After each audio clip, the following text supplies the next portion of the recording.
Welcome back, everybody, to Maniacal Music Musings. I'm your host, Jeremy, here to remind you that the monsters aren't living under your bed because they're the voices in your head. You know, I'm paranoid as hell after winning all the Devil's Gold during the Trials of a Warrior. I won, by the way. I made it safe to shore through the tempest and waves to be your favorite popular monster, even though all my life I fucked up and I can't deny that, especially this week. Holy fuck. But enough about me. Let me introduce the man, the myth, the legend, my co host. He's another popular monster who needs no prequel to watch the world burn. He hails from Thandronadal, where he met Jack the Stripper before he drowned in Little Rivers. I think there's alcohol involved. I don't know how he drowned in Little River, but he did. He now roams the earth, zombified after his electric funeral, where all the war pigs turned him into an Iron Man. He spends his days with Ronald complaining about how fairies wear boots. I don't get what it's about, but whatever. We love him. CJ motherfucking playing the music god himself, everybody. What up, bro?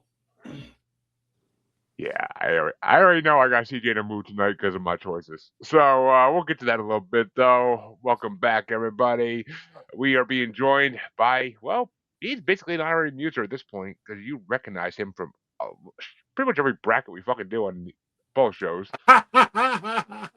Welcome officially to a regular episode of Musers, Mr. Man Mountain Rock, a.k.a. Maxx motherfucking Payne.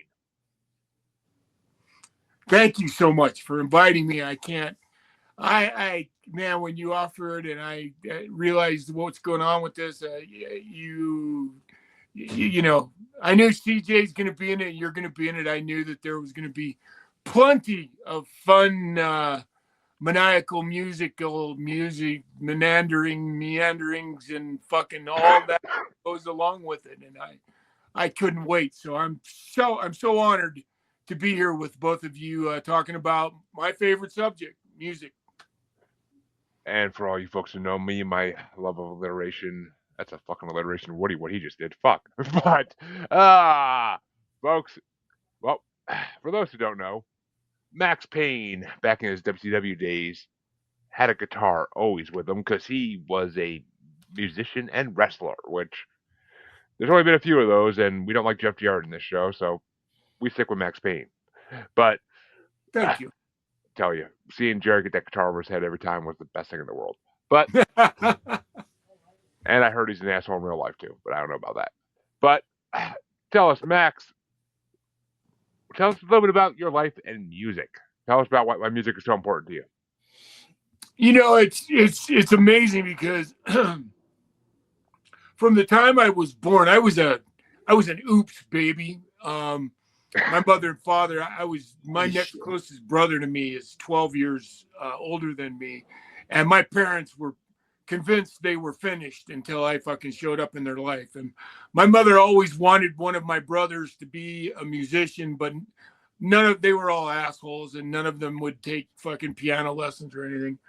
And so my mother, from the very beginning of my life, tried desperately to get me to be a musician. She gave me piano lessons starting when I was 4 years old, and I was just a fucking asshole. You know, I wasn't about to fucking sit down and practice the piano. And, you know, she tried which to this day I regret horribly, because if I would have done what she asked me to do, I would have been a concert pianist, you know, but I didn't. But instead, she did have a profound influence on me. She played classical music to me from the beginning of my life. And then one day I was going through, she'd thrown all my brother's records out of the house. I was basically an only child, and I found a Little Richard record. It was Tutti Frutti.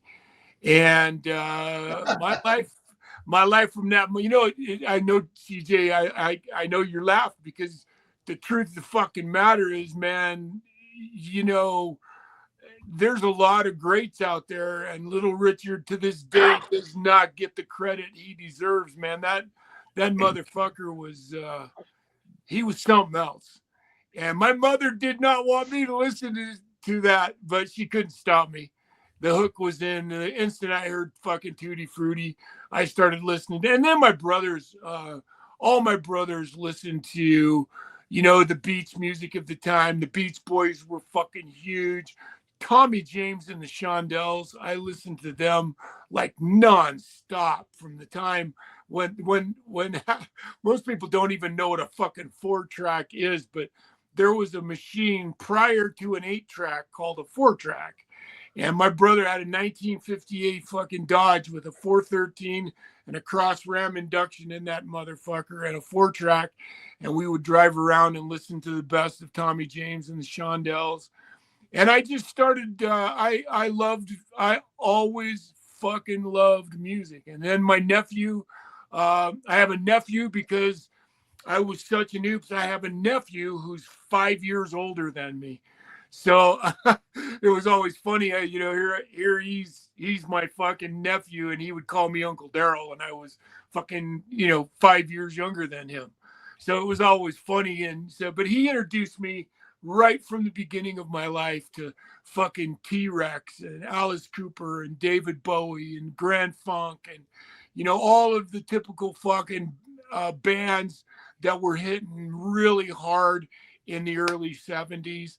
And then I got introduced to Kiss and Alice Cooper and one of my favorites, the album of choice for me today, Black Sabbath. And my life was forever changed. From that moment on, I became a completely fucking different person.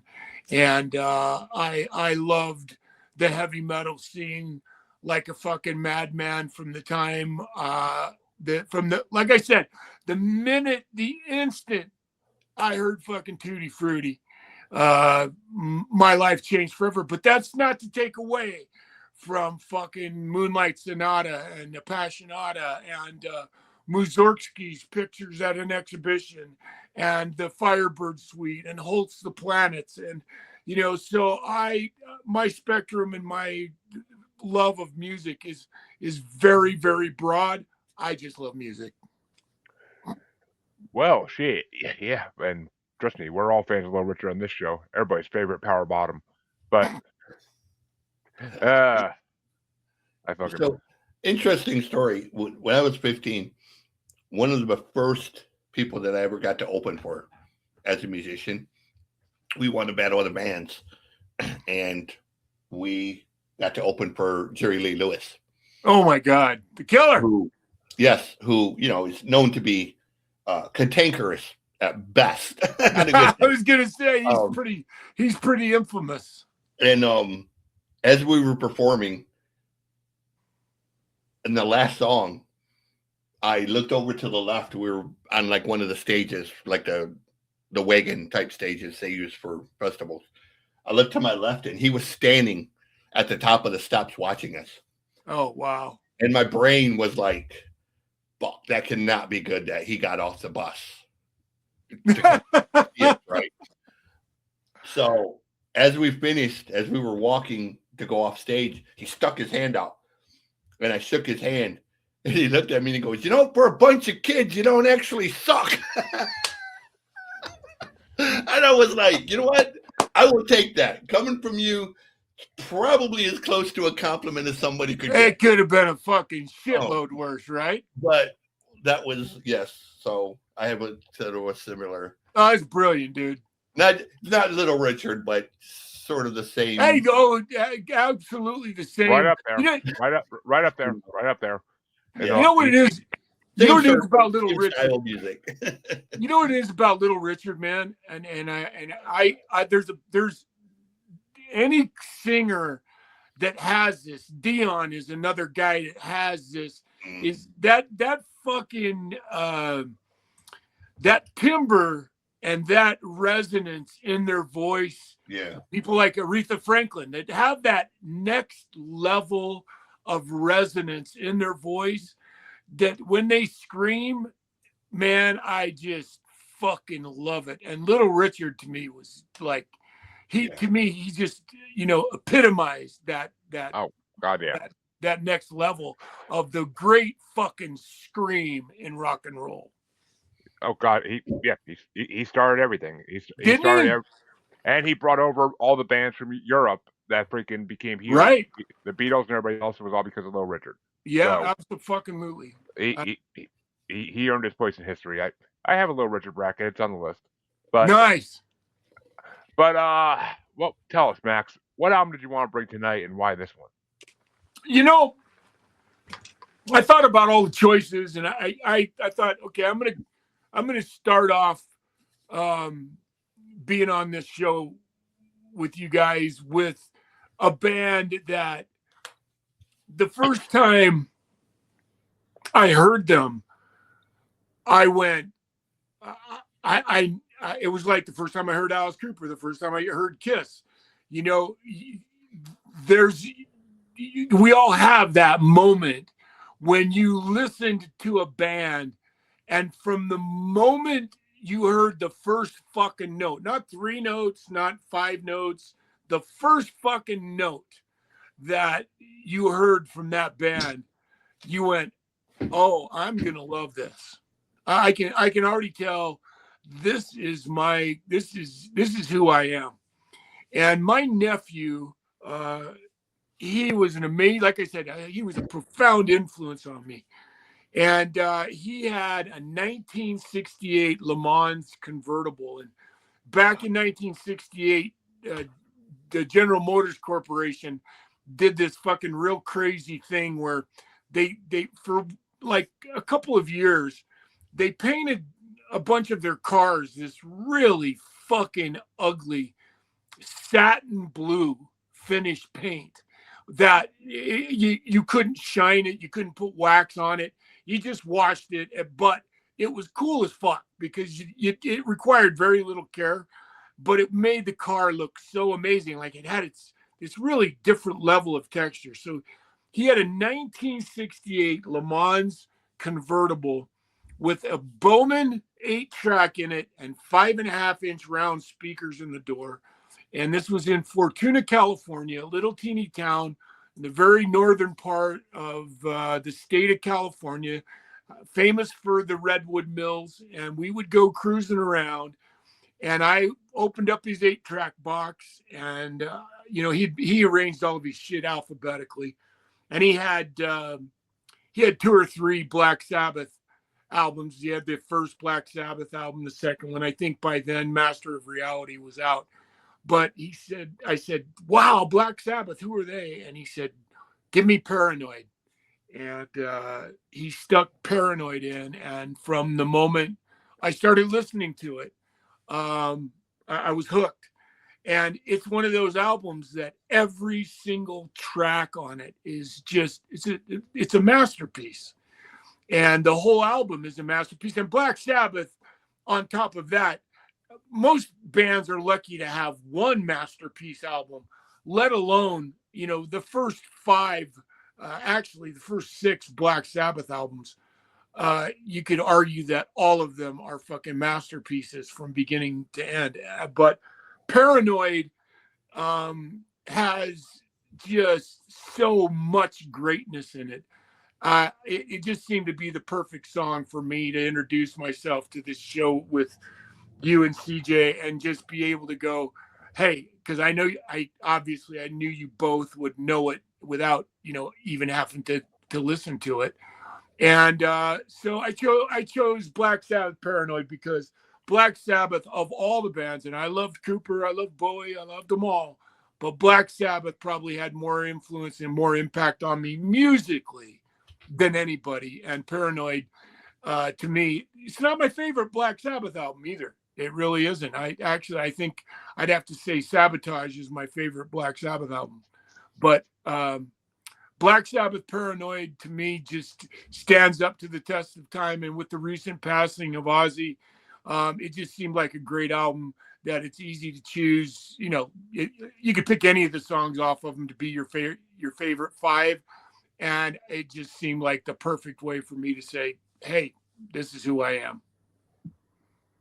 Yeah, I mean, it's actually 150 plus episodes at this point, I think, and no Sabbath, no Cooper ever brought on. No. I can't choose what the guests bring on, and they just never wrote down anything I wanted to match Sabbath or Cooper with. Well, then But you're gonna have me on a bunch more times because I will gladly share. I've some other fun shit that I would love to share with you. I mean, yeah, I definitely will happen. Good. Guests drop off all the time, so we always need fill-ins at some points. But you know we I'm there for you, brother. We are booked out to August at this point as of this morning, so that's pretty fucking cool. Well, that's good for you. Yeah, it's not hard to find guests that like music, but hard to keep them actually coming and showing up, but that's a different story. Right? But yeah, I mean we've had like 3 Bowie albums brought on, but this is the first Sabbath album, and Cooper hasn't been brought on yet, which is a shame. But I'll fix that. I'm gonna let CJ go first tonight, though, for reasons, and let us know what he thinks of Paranoid. So Sabbath is a band I got into much later than other bands. I knew their main songs just from friends listening to them, but they were one of them bands I never really listened to. I guess, like I had friends who would listen to them, and you would hear, Iron Man and War Pigs and whatnot, but never intentionally sat down to listen to a Sabbath record until 1991. Wow. In 1991, I was sitting outside on my porch one day, plucking away at my bass, and the guy from upstairs walked by me, and as he was leaving, and he come back and he said, "Hey,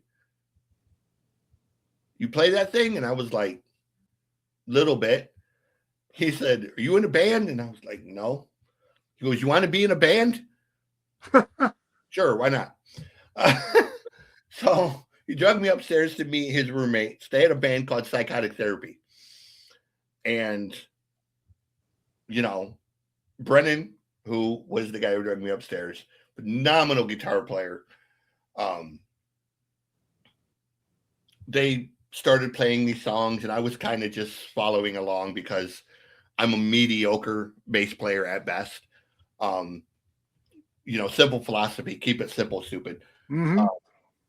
And they were doing original stuff. And then they got to the point, I was like, "Do you guys do any covers?" "Oh, we only do one." "Okay, what's the cover?" He goes, "What do you know about Black Sabbath?" And I'm like, "Iron Man and War Pigs." "You ever heard Electric Funeral?" "Never heard it." So they played me their version of Electric Funeral. And I was like, okay, that's a badass song. Nice. I like that fucking song. Nice. So I went downstairs and spent the next 24 hours learning how to play this Electric Funeral. And on that record that we recorded, I can send you a recording of it. We did one of the most brutal versions of Electric Funeral that you ever hear. So good, in fact, that 6 months later, we spent 2 weeks opening for Pantera. And when we finished the tour, Pantera went back to Texas and ripped off our version of Electric Funeral. Oh my God. Their fucking version that they put on the Sabbath, what was it, the Juggernaut record, or when they did the tribute to Sabbath? Oh, yeah. Pantera's remember what the name of it is, but everybody played it. Funeral is almost fucking identical to the one we did a year and 6 months earlier than what they. So when people hear our version, well, you ripped off Pantera. No, Pantera ripped off. I've got the paperwork to show it, but I love this record. It's a great record. Not my favorite Sabbath record, but for what it is. What is your favorite Sabbath record? You knew I was going to ask, motherfucker. I don't know, man. Probably I like I know it's not an Ozzy one or a Dio one. but I'm actually a pretty big fan of Headless Cross. It's Headless Cross is one of the records. oh, I'm about to piss you off, but Powerwolf does an amazing cover of that song. It would be in their style. But Headless Cross it came out around the time that I got into Sabbath. So when I started after Electric Funeral, as I started looking into them, I went and bought the newest one, and I think it was Headless Cross. And it was just like, okay, this is a kind of a cool record. You know, it was heavier and whatnot. And Heaven and Hell is a really great. Mob Rules is a really great one too. Yeah. I'm kind of more of a fan of the Dio years than the Ozzy years. That's just because I'm a Dio fan, and I like. I couldn't fucking wait for Heaven and Heaven and Hell didn't let down, man. I thought, how in the fuck you gonna replace Ozzy? And then Heaven and Hell came out, and I went, fucking hell. So, what's your favorite Sabbath album, Jeremy? I actually really can't say. I never really got fully into Sabbath in my life. Like I mean, by the time I was old enough to know what music is and appreciate it, Sabbath was like kind of a non-entity. They were a thing of the past. Like I grew up hearing on the classic rock stations, like, you know, Electric Funeral, War Pigs, Iron Man, all the classics. Paranoid. Yeah. Actually, I didn't find out. I didn't hear Paranoid until recent years. But the song Paranoid was probably the closest they ever came to a top 40 hit, because that was actually the only song I ever fucking played off of a jukebox. I mean, top 40 hit maybe, but in the late 90s, early 2000s, the classic rock stations, they were not playing it. They were playing the three songs everybody knew, and that's basically War Pigs, Fairies Wear Boots, Paranoid. Yeah. Fairies Wear Boots. No, I never heard that till actually this week. So really, I'll tell you straight out, like they just didn't play that shit, or if they did, I didn't recognize it as Sabbath at least. But yeah. So I mean, Sabbath, I never really dove into, and then I got into it a lot. I started getting into it a little bit when we did our '80s metal bracket like a while back. Like there was a bunch of Sabbath songs on there, and I mean, Zero the Hero is my favorite Sabbath song of all time. Like I love that fucking song. That's an amazing song. I mean, I like all the classics they did as well, but it's just a lot of them are so overplayed nowadays. I mean, Marvel turned Iron Man into a whole nother thing with that song. Right, of course. So, I mean, I love they did that and they put the two together, but it's just like all three of those songs are way overplayed. They've all been covered by so many fucking bands at this point. It's ridiculous. That's true. I mean, who is it? I think Rage Against the Machine does their version of War Pigs. Like it's pretty fucking. There's been 50,000 bands. Oh, I know. But the one cover I really know off the top of my head is Rage Against the Machine, because Chance made me listen to that fucking album. But which wasn't a bad thing, but it's just I'm not a huge Rage fan. But they have a couple good songs. Killing in the Name of is like the only good song. The only song that I really will like. Good shit. Sound. Know your enemy. Yeah. I mean it. What the hell is it called? March of something. What the fuck is it called? I can't think of it. But yeah, I mean, I actually never heard the whole Paranoid album in full until Tuesday. I listened to the album for the most part on Tuesday, and then Spotify stopped working, and I had a lot of shit going on in my life this week, so that's why I had to postpone the show till a couple of days. But I got through most of the album on Tuesday, and then I listened to like the last songs today. But I've never listened. I mean, I know 80% of Paranoid album just because of the songs that are on it. But other than that, I mean, there are a couple songs I didn't know at all. But I mean, it's a classic. It's a fucking classic. I mean, it's fucking Ozzy. You can never really go wrong with Ozzy. Yeah. I mean, I love his solo stuff. Like I have his 2 solo CDs in the 2000s. I own physical copies of both of those. But I just he got kind of pop metal towards the end. But they add Zach to it, and it fucking turned it into a whole nother world again. I mean, what do you expect though? He was a reality star at that point, so it is what it is. But I mean, and that's the funny thing is, I grew up with Ozzy Osbourne, the reality TV star, more than like the rock star. So that's the funniest thing about it. Like he was like the butting heads off bats thing and all that shit. Like that was way before my time. And I mean, I only knew about that because of South Park. So, well, because he bites the head off Kenny in the one episode, the Chef Kiss episode. But, I mean, Paranoid's a good album. It's a really good album. I was happy someone finally brought Sabbath in the show. There's so many fucking more albums that people could bring, and no one does. I don't know why. There's a lot of bands I question that why people have never brought them. I'm like, and yet we get some of the most random bands I never heard of, and they're not that usually not that great. So I'm like, why the fuck are people bringing the classics? We get a few here like sprinkled in here and there, but it's just like people don't bring as many classics as you think they would. But Right. here's the fun part, as always, Max. If you had to pick a top 5 of this album, what would it be? Well, I'm going to start with a song that it's so funny, and especially with CJ talking about bass. It is the one song that is dominated by the bass riff. Is "The Hand of Doom" has got to start. Has got to start my favorite. I that fucking song just fucking blasted me sideways, man. I don't know why, but it just did, and I loved it. The fucking rim shot drum beat that Bill is such an amazing fucking drummer, and just the softness of and to me it's that song that Ozzy's dynamics in his voice is so real and so present. There's not another song, I don't think, in all of the Black Sabbath repertoire that has the dynamic resonance that Hand of Doom does. And I just, from the moment I heard that song, it just fucking absolutely tripped my trigger.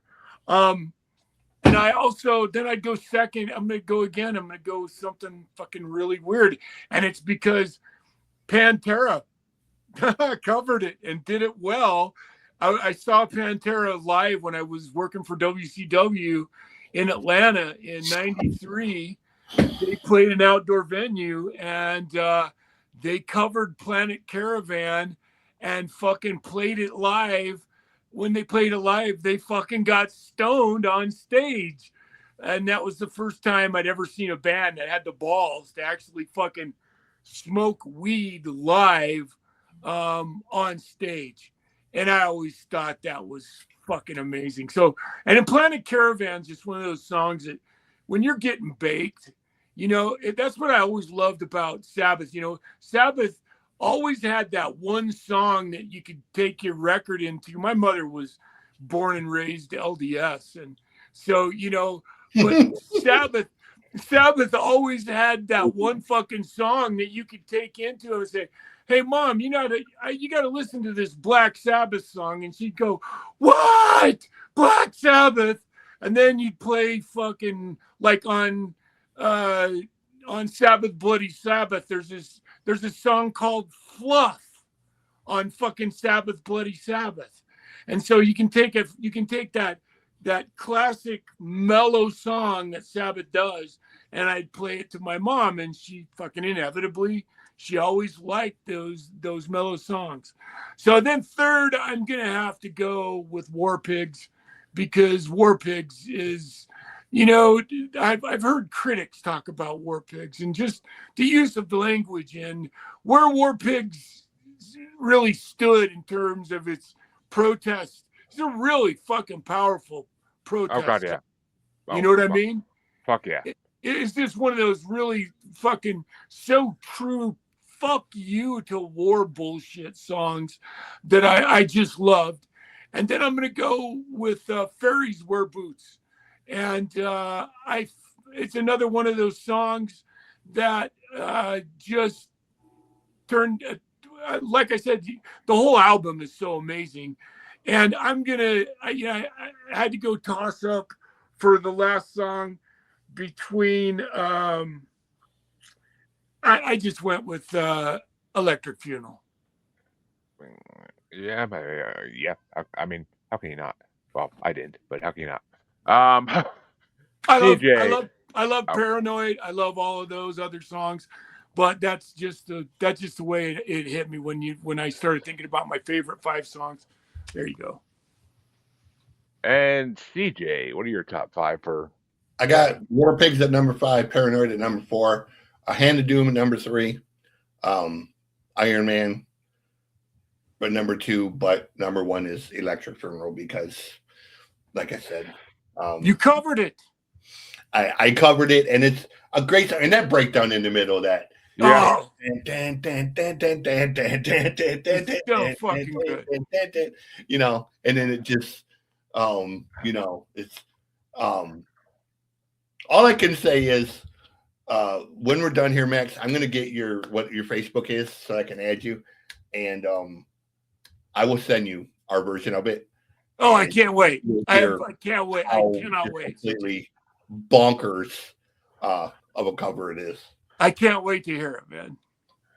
yeah. I mean, I threw Iron Man number 5 because it's just the most overplayed song they do, and I mean, I fucking love it because they actually wrote it about Marvel Comics. They actually Yeah, wrote it about Iron Man, and that's right. and when I learned that when I got into comics, I was like, "Are you serious?" Like I was like, "They really wrote that about the comics?" I didn't think they did. I thought that was like a war protest song kind of. But um, and my number 4 is War Pigs because just the fucking lyrics in that song are beyond belief.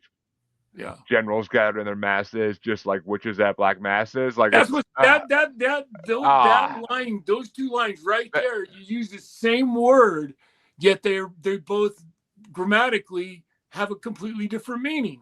And exactly. I mean, and it's so brilliant. I mean, I don't know which of them actually wrote the lyrics. If it was actually Yeah, Ozzy or uh, Geezer wrote most of the lyrics for Black Sabbath. Yeah. I mean, it's a classic. It's a fucking classic. And then number 3, I had to do Electric Funeral because I mean, I didn't want to put any of those 3 in my top 1. I just didn't want to. But Electric Funeral is just amazing, and the guitar in it is fucking beyond belief good. And when Ozzy breaks down like in the middle of it and does like the whole electric funeral and like fucking does that for like 2 minutes straight, like it's fucking it's amazing. But number 2 is Paranoid. I mean, it's a newer song to me that I discovered about fucking Sabbath, and I love how fast it is. Yeah. Like just the way it opens it, like and Ozzy singing "Somebody Help Me" is just like one of the most like the way he sings that is just perfect. It's a great song. It really is. Paranoid's fucking incredible song, and my number 1 is the new song I discovered that I fucking love, and that's definitely Jack the Stripper and slash Fairies Wear Boots because that's just the way that Jack the Stripper part is just a fun instrumental that fucking breaks into Fairies Wear Boots, and Fairies Wear Boots has some of the most incredible guitar I've ever heard in my fucking life. Like Tony Iommi is fucking incredible on guitar. He always has been, but I fucking Do you know about Iommi's near tragedy? It I've heard. actually was a tragedy about his fingers. Do you know about the story about his fingers? Oh yeah, I know. Oh yeah. You can't be into music and not know. You can't watch VH1 in the fucking 2000s and not know that story. But Good. Okay. I just the fact but that the last day of his job in a fucking steel mill and he fucking loses the tips of his fingers and then figures out how to fucking to me it's just so brilliant and so prophetic. And then in the end, we all know, I'm not sure that Black Sabbath would be Black Sabbath had he not lost those fingertips, because it absolutely creates the sound that is so definitively Tony Iommi. yeah, I mean, Sabbath is incredible. I've heard songs from all the variations of them, and they're like, it's not a variation I really hate. I used to always, I mean, I always will say that I think Ozzy's the best version of Sabbath, just because it's the Sabbath that started it all, Mm-hmm. and Ozzy was the heart of Sabbath. And when he went solo, I for a long time I refused to listen to anything else they ever did. Like once I discovered there was other stuff besides Ozzy Sabbath, I refused to listen to Dio or any of that shit, and I kind of regret that because Dio is fucking incredible. I didn't discover that until the last year or two, but Dio is fucking Yeah. incredible. And I mean, I always loved him in Tenacious D, Pick of Destiny, in the small scene he's in. But I always loved him. I always loved him coming to life in that poster and singing. But And shout out to Jack Black for fucking actually getting Dio and Meatloaf into a fucking scene with them. Jesus, that's a dream. But I mean, Sabbath is fucking incredible. So I mean, I knew when you brought that on, I'm like, oh boy. I'm like, I'm like, he's bringing on a classic. That's always a fucking. It's always fun, but it's also always challenging because it's like, what songs are we fucking picking? Like, it's like when the first Bowie album was brought on, they brought on Spiders of Mars, and it's just like fucking, oof. What songs do you pick? They're all Ziggy Stardust. yeah, like the first Bowie album that got brought on the show was Ziggy Stardust, and it was just like, oof. That's gonna be fucking hard. That's a fucking hard one to pick a top 5 of because it's all fucking good songs. But Right. Folks, I think it's time.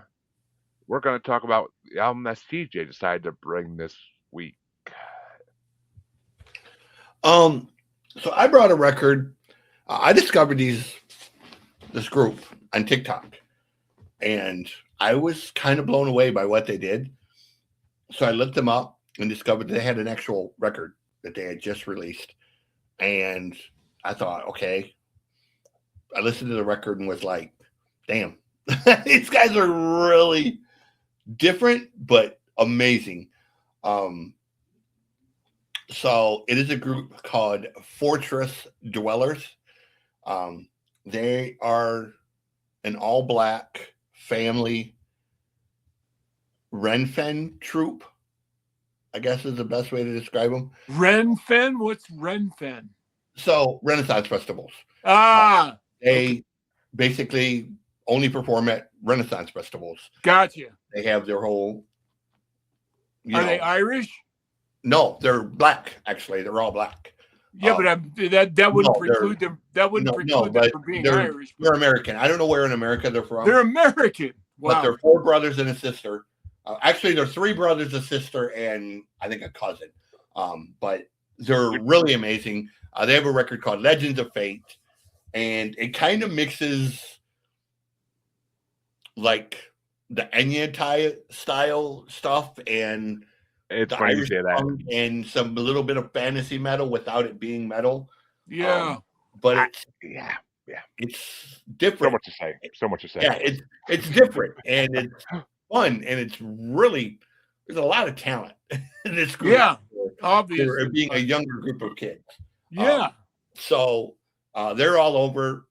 They're on TikTok. They have a YouTube channel where you can watch them performing live and doing their thing. And they all have separate TikToks as well where they post really fun, erratic stuff. If you're into the whole Renaissance Festival, bards, knights, druids type of thing, these guys are amazing. I mean, I'm into Renaissance festivals just because of girls wearing tight tops with their tits hanging out, but that's me. Push-ups. You're into push-ups. They will be in Massachusetts at a Renfen in Massachusetts. So I'll have to find out where because Massachusetts is a big state and it might not be. It is Carver, Massachusetts, at the King Richard's Fair. Oh, 10th, 11th, 17th, 18th, 24th, 25th, and 26th. I've been to King Richard's Fair. It's down the South Shore where my wife is from. Yes, that's where they will be. I don't know if we're going. Well, I'll have to see what day it is to see if that could work. That's a good hour to hour and a half drive, but we'll see. There are certain days every couple of weeks where I'm down the South Shore, so we'll see. But Max, what did you think of Fortress Dwellers? I was a couple years ago. I was fortunate enough to go see the Young Dubliners live. Oh wow! Yeah, they played at a little gig in Salt Lake City at I think it was called the Union Station in Salt Lake, and there was probably only 200 people there, but they were fucking amazing. And the guy who took me, he's really Irish, I mean, really fucking Irish. So, I loved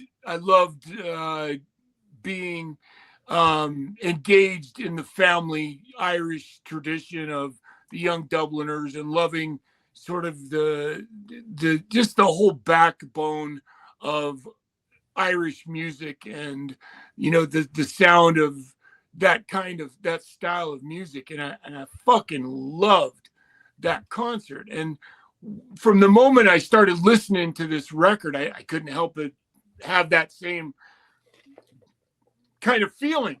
They bring that sort of young Dubliners Irish folk music to the table, and then they add, they add their own flair to it.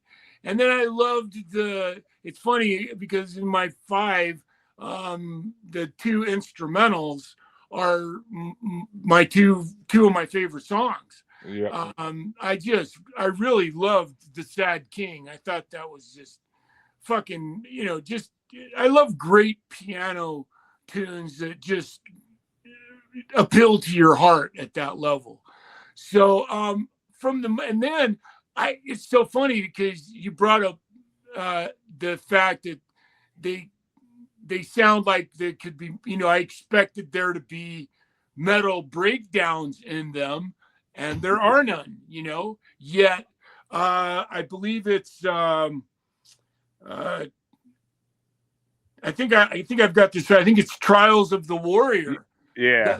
That really feels like a fucking heavy metal song without being heavy metal, And I really fucking dug that, And that was the part that to me just really makes you go, oh wow, these guys. So they have this incredible range. And then I went and tried to read about them.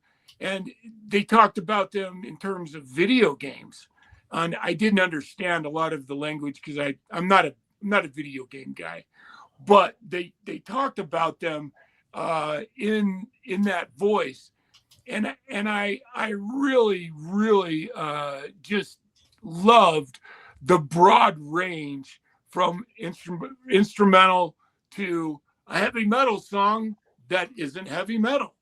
So I really enjoyed it. I love this kind of great folk music that brings, and they're good at it. And now when you told me it's an all black family, that makes it even that much more astonishing. Yeah, that's what caught my attention, because you go to Renfest, there's a good mix of people, but you don't see like black African American performers that much. Right.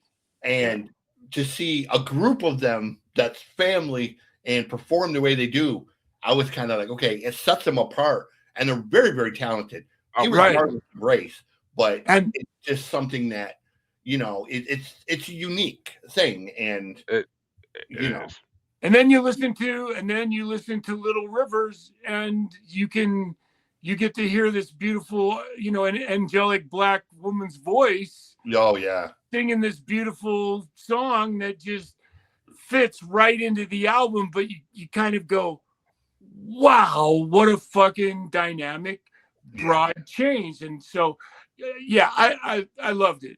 It was really, I listened to it with my wife, and we both just sit there just really enjoying it.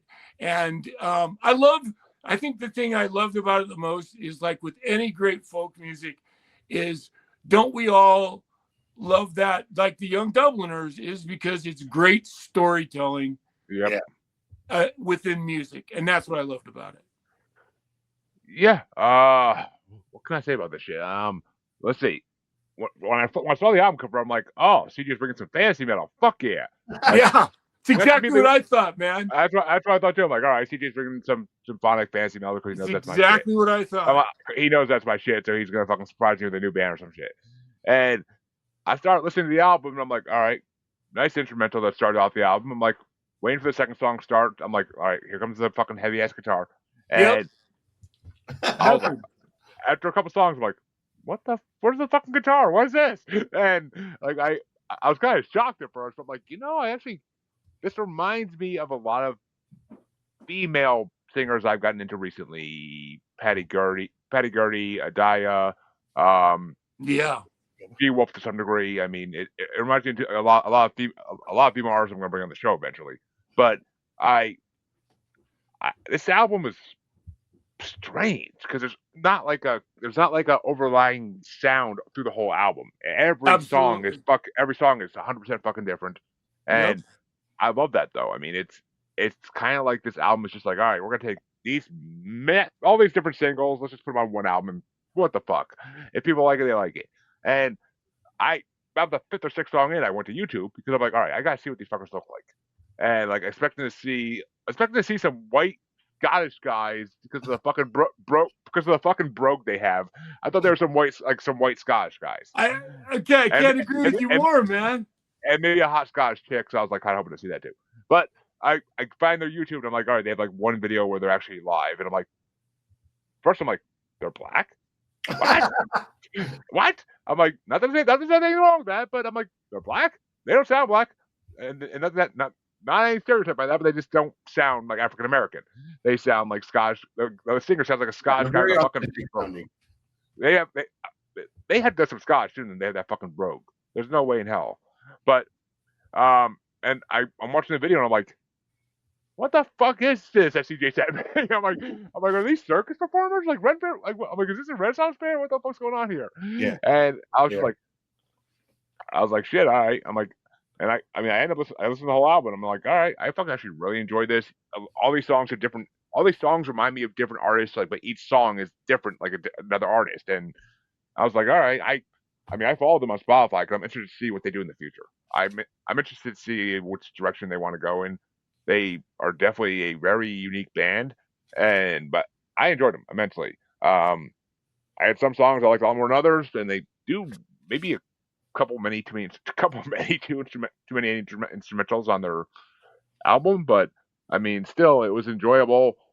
And I mean, it was a quick listen. It was only like 30 something minutes, so it's not like it was long. It was a quick listen, and you're in and you're out. It's not like if it was like an hour and a half long, it would have been like, okay, what the fuck? But it was like 30 minutes. I was like, all right. I'm like, this is enjoyable for this amount of time. I mean, I can't say it's a band I want to listen to on like I didn't like a lot of the songs on my list on Spotify because I'm like, I don't want to listen to a lot of this like every day of my life, or like even weekly. But overall, it was enjoyable to hear once. And I mean, there's some songs here that are fucking amazing, and I'll hope to hear them all the time. But we'll get to that in a minute. But CJ, what are your top 5 for the for Fortress Dwellers? Thornden Nadal, or how we say that, is a very cool song. The Mine is number 4. Trials of a Warrior is number 3. Devil's Gold is number 2. But my favorite, because it combines both the male vocals and the female vocals at the end, and completely sounds like a song that like somebody like the Young Dubliners or Fiddler's Green would perform. It's the song Safe to Shore. Safe to Shore is just a killer tune, dude. It's got that Irish vibe to it, but then she comes in at the end and sort of sings the female side of it, you know, and it's sort of got this pirate vibe to it. But I mean, it's just a great fucking, the dynamics of it. Yeah, I mean, so perfect. It's got the most listens on Spotify. I'll tell you that much. But I think it actually had like 2,000 something listens already. So that's, for a band like this, that's huge. But I mean, I know rappers that have that album's out for 20 years and they don't have that many listens on their songs. But Max, what are your top 5 songs? So I really liked Trials of Warrior. I thought that was of a Warrior was great. Then Sad King. I love great instrumentals, man. You know, when an instrumental can pull it off by itself, to me, that's the true talent of a great band. Then I went with the Little Rivers, and I really liked that song. And then I was the Thornden Nadal. That was another, the instrumental side of that is just fucking brilliant all the way through it. And I ended with Devil's Gold. It's a cool song. It is. Yeah. And again, you know, I think the great word for this album is I can't wait. Actually, it's funny. I didn't go look at them. I wanted to just hear them, and I'm so glad I didn't. That I found out that they were black on the show today because that's such a fucking shocking surprise. I can't wait to now go take my wife and we'll go listen to them and actually see them perform because. If you look at their album cover, you actually can tell once you know. Like you look at the album cover, you're like, oh yeah. Well, I knew they had I knew the chick was black because it's pretty obvious in the River song that that she's obviously a black woman. It comes across pretty profoundly in that song. But so I just assumed, and on the album cover, I just assumed it was it was her. Yeah. Oh my God, that's so amazing. Wow.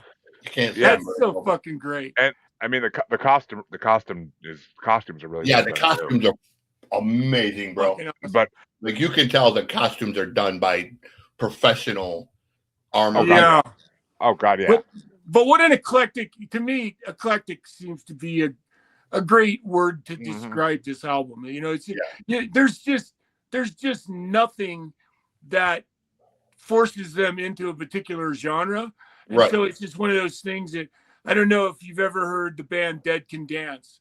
They remind me a lot of them. They have a lot of feeling along the lines of Dead Can Dance. So anyway, I love this album, and it took me a minute. At first, it was like, what the fuck? Because I kept expecting the guitar. I kept expecting the fucking shred. I'm going, all right, here it comes. I wasn't trying to fool you. And it just never comes, and you just go, okay. Now I got to look at it. I know. I saw the fucking name Fortress Dwellers. I'm like, oh, cool, another Windrose. I brought it because of the fantasy element, but I know Jeremy likes like other stuff too, and I thought it sort of reminds me, kind of going back to Sabbath. Richie Blackmore has the side project called Blackmore's Night. Yeah, of course. And it sort of reminds me of Blackmore's Night a little bit. Somebody brought that on the show once. Oh, did they? Yeah. So it's kind of similar, or in style wise, to like what Blackmore's Night is. So yeah, I thought that was cool. But after that, you say that I can hear that. But yeah, I was expecting a fucking Windrose or like War Kings type band when I saw the album cover. I was like, this is right up my alley. But my honorable mention is Little Rivers because it reminds me of an Enya song, and after just hearing an Enya album not long ago for the first time, I was just like, all right, this sounds exactly like fucking Enya, but in a good way. My number 5 was Dandrenadal. Amazing Scottish music, like interlude between songs. Number 4 was Tempest and Waves. It was kind of like the first song I really dug on the album, and I was like, this is kind of cool. Like they remind me of early Nightwish in ways. Like they remind me of early Nightwish in a lot of ways, with how instrumental they are and the like very Scottish sounding music. But number 3 was Safe to Shore. That song's fucking a banger. Like that was I'm like, all right, here's a metal song. I actually don't say that song, but like Safe to Shore was a really good, almost metal song in a way, kind of, but kind of like a metal ballad in a way almost. But my number 2 was Trials of a Warrior, which that's the fucking metal song. That was fucking amazing. And then Devil's Gold at the end blew me the fuck away. I was amazed by how good that song was. It reminded me of some Maelstrom kind of, which I fucking love. So, but yeah, those are my top songs. I mean, the whole album was fucking. I'm glad I discovered them because I probably never would have came across them. I never seen a reel. I never have seen a reel on Facebook with them or anything. Like I might have eventually, but I never have seen a reel on Facebook with them. So I probably never would have discovered them. That's just it, man. That's what I loved about this, and I want to say thank you, CJ, because I just thought them because they were different, and I thought they were kind of unique and different, and I just needed a change of pace from bringing the normal stuff. Well, and that's just it, man. Fucking you, man. When you're so prepared when you look at the album cover for considering the three of us too. Just you certainly didn't expect that.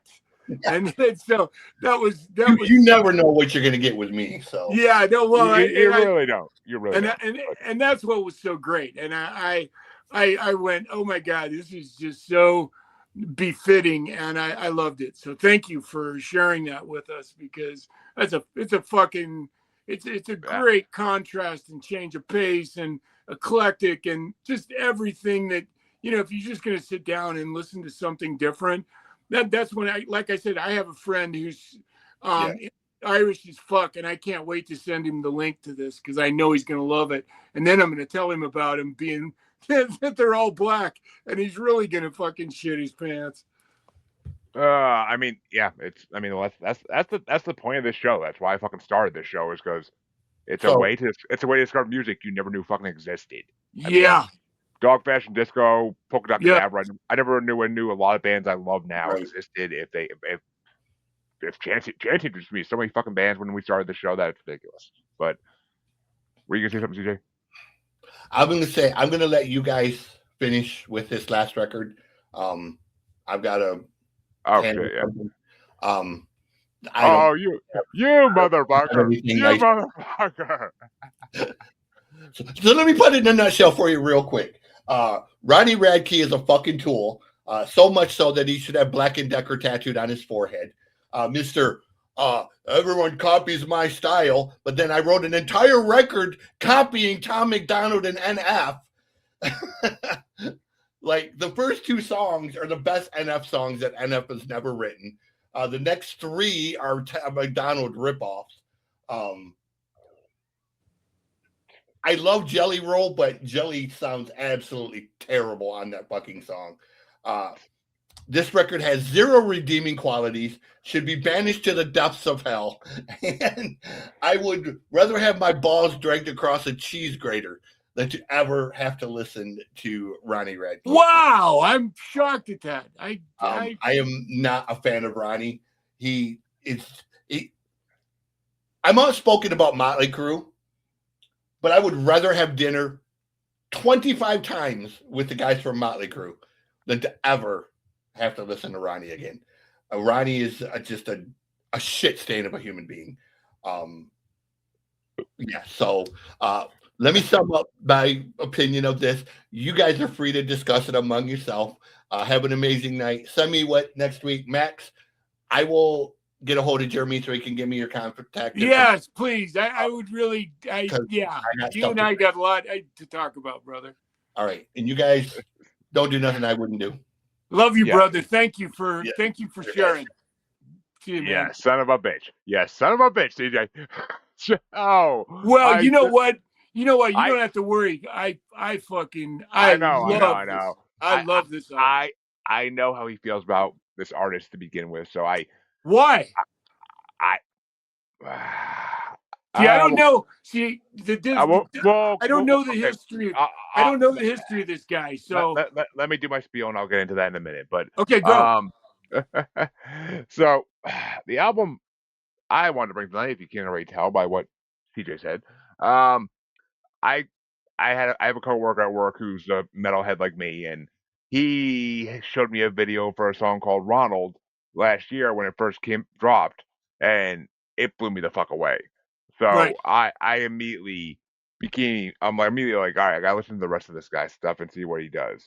So I became a huge fan of Rodney Atkins' Balling in Reverse, which rightfully so. It's fucking great. You like metal? It's great. I was gonna bring this album on a couple months ago, but the guest I was gonna bring it on for said, like, I am not coming on a show that's talking about Rodney Atkins. Why?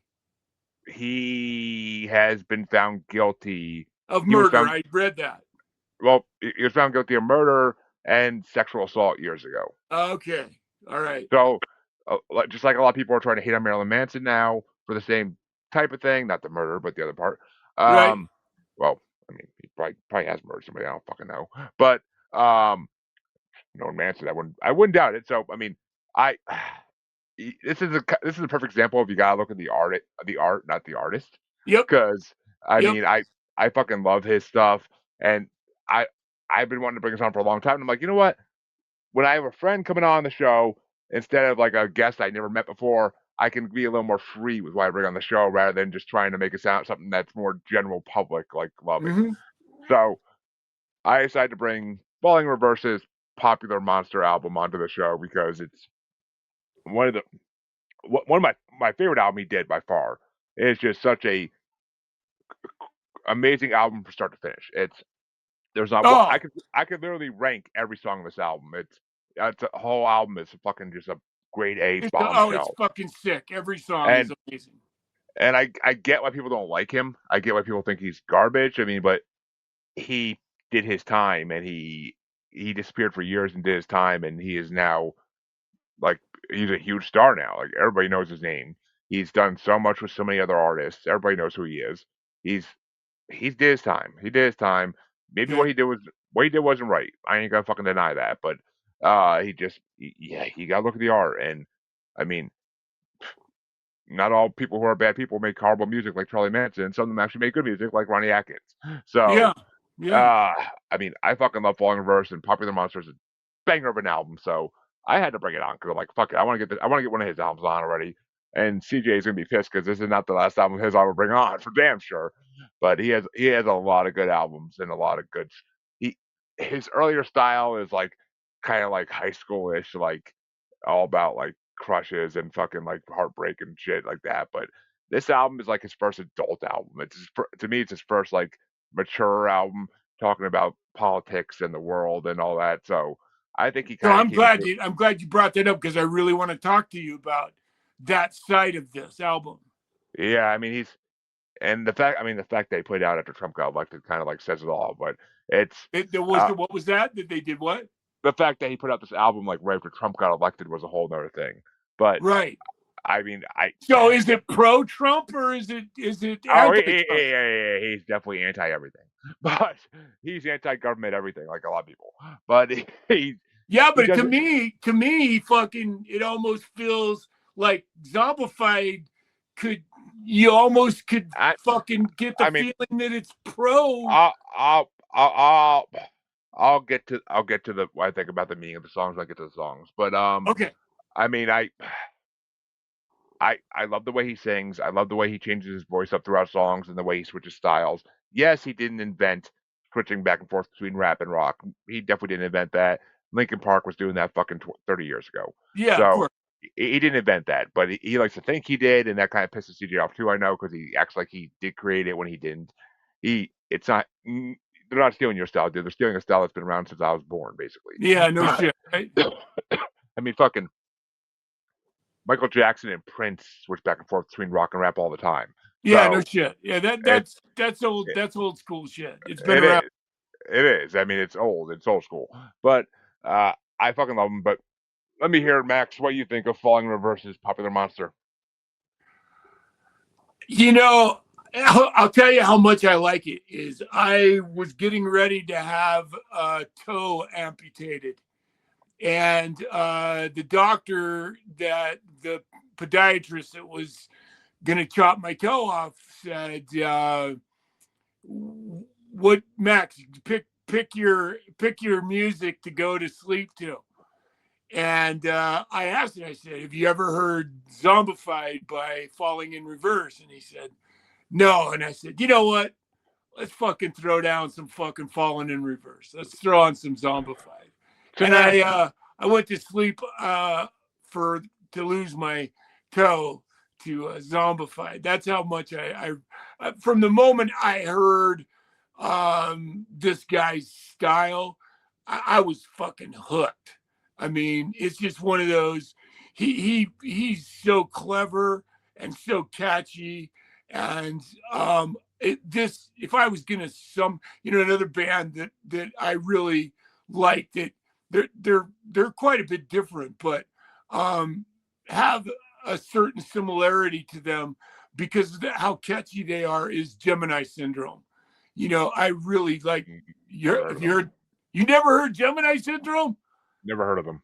Oh my God, dude, as soon as we get done today, go fucking listen to this song. The only song I want you to listen to first is Remember We Die. I mean, I'm a Gemini, so I'll have to. But oh my God, I can't wait for you to go hear this. Just remember this song, Gemini Syndrome, Remember We Die. Okay. I'll remember it. I'll okay, definitely check them out. Anyway, I just fucking there's a style of great metal that just appeals to my soul at such a fucking level. And Falling in Reverse, man, from the moment I heard Zombified was the first song I heard from this album on like one of the rock radio stations in Twin Falls, Idaho, believe it or not. I was fucking driving to work one day and I heard it, and then I could go look up the fucking playlist, on the internet. And so I went and found it, and I went and found the album, and I started listening to them, and I was hooked. And then I read the lyrics to Zombified, and I went, wow, could it be possible that this guy is actually fucking, pro that mentality instead of what I was thinking. And so, but again, I'm one of those people who, and I'm pretty goddamn open-minded. I, like you're talking about, when people pay their dues and have paid their debt to society. Besides that, if we were going to judge rock and roll, if you were going to eliminate all the rock and roll, that the fucking guys who were singing in the band were fucking perverts and lecherous fucks who were banging 14-year-olds. Well, you already mentioned one, Jerry Lee Lewis. He was a nasty bastard. There'd be no 80s or 90s music. Right, exactly my point. There'd be no 80s or 90s music besides fucking women. Exactly. And even then, some of the women would be fucking taken out too. So I mean, yeah, it's exactly what it is. I mean, you can't judge the artist. You got to judge the art. Exactly, and that's exactly the way I feel. So I'm really with you in that aspect of this. And I just love the style of him so much that it would take a lot for me to fucking turn him off, just because the style of the music and what I like about this kind of metal is so powerful that it's easy for me to overlook a lot of negative bullshit. Yeah, exactly. And I mean, his songs are so fucking catchy. How could you not? Oh, aren't they? But I mean, I kept it to one honorable mention. I could have ranked this whole fucking album easily. I knew how CJ felt about him, so I wasn't going to overdo it and push my luck. But I should have made him do his fucking album last week when he left. But he probably would have been like, "Oh, can we do my album first? I gotta go to a show to do." If he even does. Yeah, but if he's that adamant about it, then CJ don't like what CJ don't like. Trust me, I know that for a fact. And that's okay. We all fucking.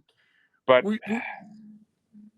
yeah, I mean, yeah, I did kind of just to piss him off too, because I knew he doesn't like him, and I knew he was gonna throw a fit when I did. But my honorable mention was prequel, fucking a well written fucking intro that's poetic as fuck, and the verses are the flow in the verses is incredible. So I had to put in my honorable mention because I love the prequel of this album. My number 5 is All My Life, which, I mean, it's Jelly Roll. I think Jelly Roll does great in this song. I don't know what the fuck CJ's talking about, but I think Jelly Roll does great in this song, and I love Jelly Roll's fucking chorus in it.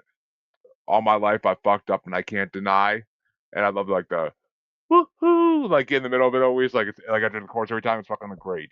But my number 4 is the title track, Popular Monster, because I love the whole fucking song. I love the way he says Popular Monster in the chorus, and I love the guitar breakdown in the middle of it when it switches to the "Where the fuck is your god?" Like I fucking love that shit. Like that's such a good freaking transition. But number 3 is Watch the World Burn. Amazing flow in the rap verses. I love the rap verses in it. He does such a good job on them. And I mean, one day you're gonna figure out everything they taught you was a lie, which is like one of the truest lines ever. It's I wish I had R's like him, honestly. Well, I did to some degree, but I wish I had more R's like him when I was a fucking teenager. And my number 2 is Ronald, because like I said, that's the song that made me discover this man. And Ronald with Alex Terrible and with Tech Nine, such a strange combination to have Alex Terrible and Tech Nine on anything together. Two completely opposite ends of the spectrum of music. One of the most fucking amazing rappers of all time, and Alex Terrible, one of the most amazing scream metal artists of all time. And just to put them on a track together, I mean, Tech's verse in it is fucking incredible. And I mean, the whole song is fucking incredible, and the video is fucking amazing. So, And my number one has to be fucking Zombified. I fucking love that song. It's got the best opening lyrics of all time. Yeah, The monsters aren't living under your bed because they're the voices in your it's head. in Like your head, man. I Yeah. fucking like that's a Metallica almost like I was level. just gonna Like say, it's so funny. It's just fucking straight out of fucking Enter Sandman.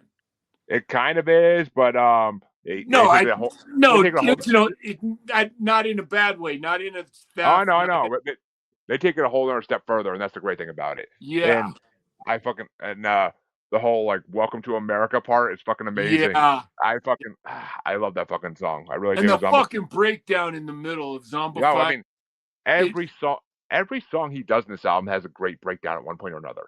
So doesn't it's it? I can't get over how I mean, listening to this album today, I just was banging my head the whole time at work listening to it, and I'm Yeah, like, I cannot get over how good he is. Like he is just yeah, fucking incredible. yeah. I can't wait till his next album drops and whatever the fuck it happens. But he's he's got to live up to the Popular Monster, and that's a whole because all his albums before this were very high schoolish, and I don't think Zombified really is pro or anti Trump in any way. I think it's just anti-government. I think it's just a very it's about it's just a song. It's a basically a But do you think basic. it's about? But do you think it's about? See, I that's my think it's a. question. Is I it think it's a. about government or is it about us? I Is it think it's a. about our fucking I was gonna say. I was gonna say. I think it's a commentary on America. I think it's a on commentary. passivity, on our I fucking yeah, passivity that we're just a bunch of fucking zombies that have let this that have allowed ourselves to get to this point I without fucking pushing back at all. I I think it's just a commentary on American society. I think it's all it is. Exactly. It's just pure commentary.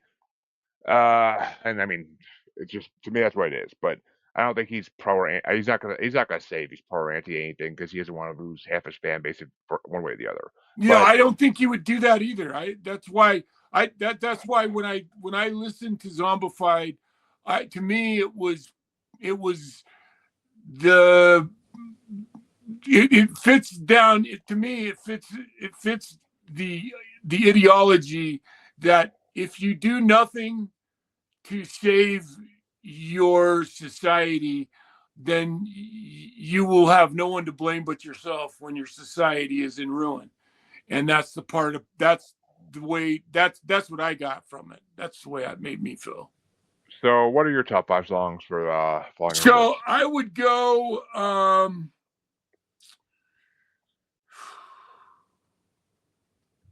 I would probably go Watch the World Burn was fucking 5. Voices in My Head 4. I really like Voices in My Head. Ronald 3, Popular Monster 2, Zombified 1, and honestly, that that's just a random ranking because they're all so fucking good. This is one of those albums where the whole fucking thing is just amazing from top to bottom. And because we're doing this, I'm Yep. forced to make that decision. So hmm I made it. You know. Yeah, of course. I mean, it's one of those albums that I can't really hate anything about. It's Yeah, I and the voices in my head again is just oh, it's they're all phenomenal. I mean, they're all phenomenal oh songs. wow. Just like I said, I could we could sit here and talk about this album I a mean, lot. I would love to have Phil and Lisa do this on their fucking out Aaron's audio or audibles, but I know I could never get the three of them listening to this album. um, Really? they're not metal people. I mean, like, Phil is a little bit, but they're not really metal people. Like for this type of stuff, for newer metal like Yeah. this. I mean, I'll try, but I've been rejected so many times by them for albums I've tried to get them to do, and there's like they're like we have such a long list of albums to do already that people have asked us to do. Like we just don't. It's going to be a long time before we get to anything new. But I don't know. It's one of those things. But I love Rodney. He's fucking amazing, and I even like his earlier songs. Like even though they're like kind of like immature and high schoolish type songs, like I still think they're fucking catchy as shit and fun. But Yeah. Yeah, I can't think of what I'm he's a talking little about. bubble gummish before this album, but it's He still it was good though. It was good Yeah, it still. was This good. he can't, Absolutely. he discovered his apex version of himself with this album though. But Yeah. well, folks, we've talked about 3 albums tonight as always, and 3 good albums as well. So no matter what CJ says, fuck him. But Maxx, we want to thank you for coming on, and you're definitely coming back at some point. I'm damn sure of that. Well, I But hope where can so, because we got a lot more to talk about, and I promise you, when you go listen to Gemini Syndrome, Remember We Die, you're gonna fucking write me a letter, and I'm gonna be shocked if you're not as fucking in love with them as I am, because that song is so powerful, and the band really fits into this genre that you like, and I'm really hoping that you really fucking that you like it. Please, when you go listen to it, just send me a text, will you, and let me know I will. what you thought of it. I'll probably listen to it tomorrow at work. But Please. 'cause I got good headphones there, and I can fucking hear music crystal I clear. can't wait for you to hear this But band. They're I'll amazing. make myself a note. But where can they find you, Maxx? Where can they find Oh, you? I'm on ASN, so if you just type in Daryl Peter, I'm on Facebook at Daryl Peterson. I'm on ASN all over the fucking place. Type in Maxx Payne to the Google machine, and you'll track me down somehow. And folks, since CJ left where he could do it, you can find CJ at anywhere on social media as either Christopher Plain or Music God CJ Plain, and musicgod.rocks. But or musicgodcjplain.rocks. But you could find both your musers on Facebook as Squatchy Largefoot, on X and the Gram as that Juggalo Bastard, and on YouTube, of course, as Maniacal Music Musings. Everything we've ever done is on YouTube. And of course, we are also a proud part of the ASN for Life podcast network. Uh, you can find our videos, our newer videos on their YouTube as well. But come back next week, folks. I have no idea what I kind of have an idea of what the guest is bringing, but I have no idea what how else everybody else is doing. So I still need confirmation from the guest on what album. So come find out. We come find out. I have no fucking idea. But And see you next week. if you ever need a fill in last second, bro, Oh yeah, call me. I know. I I come and definitely. be on your show in a heartbeat, bro. You know that. I know that. I definitely will. I definitely will. Trust me. And folks, catch you next time.